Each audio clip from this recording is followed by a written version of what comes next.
Hello mga kaibigan, magandang araw po sa ating lahat. Ngayon po gagawa po ako ng dessert po natin, ang easy apple pie. Ito na po ang mga sangkap natin. Siyempre kailangan natin ng apple, ng lemon. Ito po ang kailanganin ko lang. Loaf bread, sliced bread, breadcrumbs, egg, asukal, butter, cinnamon, vanilla, at saka cornstarch, pampalapot po natin. Yan, na-slice ko na po itong apple. Ngayon, lagyan po natin siya ng lemon. Para hindi siya iitim. Tanggalan ko lang ng buto. Ayan na. Para hindi lang po siya iitim. Lagyan ko na po ito siya ng cinnamon.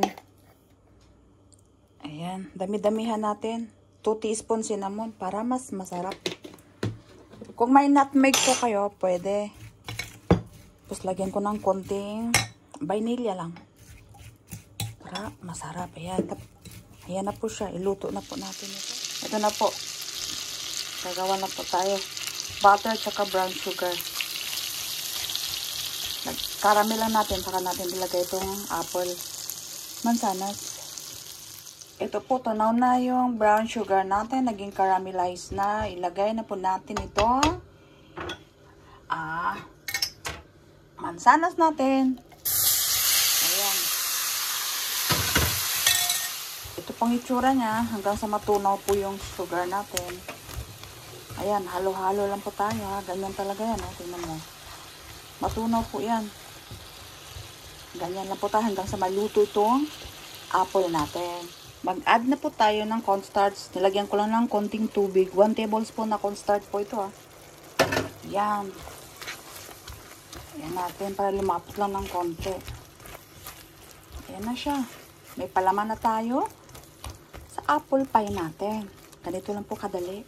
Napakadali po. Napakasarap. Ito na po. Luto na. 25 minutes lang po itong iluto. Basta malambot na po itong mansanas natin. Luto na po yan. Kaya i-off ko na po ito. Ayan na.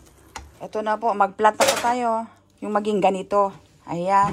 Kagaya yung ginawa kong chicken empanada. Mini chicken empanada. Ganito lang. Napakadali po. Gawin nyo sa loaf bread. Napakadaling pang merienda po. Ganito lang. I-plat lang niya natin. Ayan. Plat na plat. Ayan po. Ngayon, bawasan natin sa gilid para mas naman maganda tingnan. Parang apple pie talaga sa Jollibee or sa McDonald's. Sarap eh. Yan, ganito lang. Isa pa.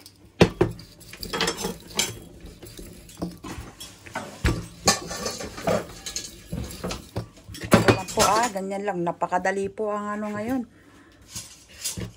Apple pie. Napakasarap. Simpleng apple pie. May dessert na po tayo. Ayan po. Magpalaman na po tayo. Ganito lang. Eto, batilin ko na po itong itlog natin.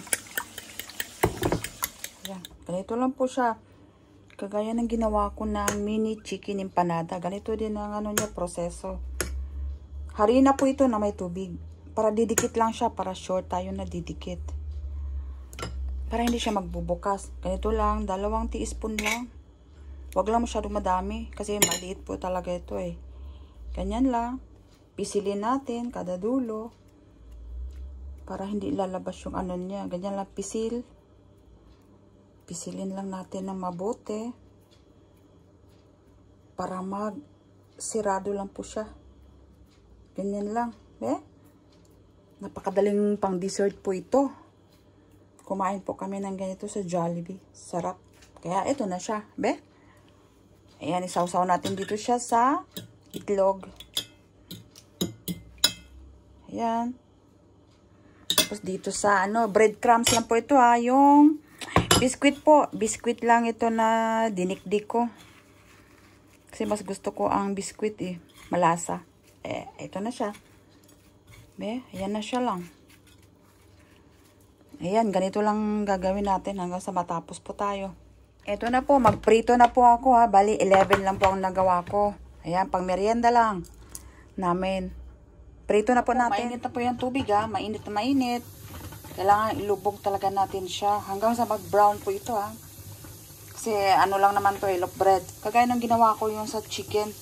mini chicken empanada. Same lang po ito ha. Ayan lang po. Mga kaibigan, napakasimpleng dessert po natin ngayon at napakasarap. Baliktadin na po natin.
Kulang pa siya. Ito po luto na. Ayan lang siya. Tanggalin na natin. Kasi hanggang sa mag-brown lang po ito.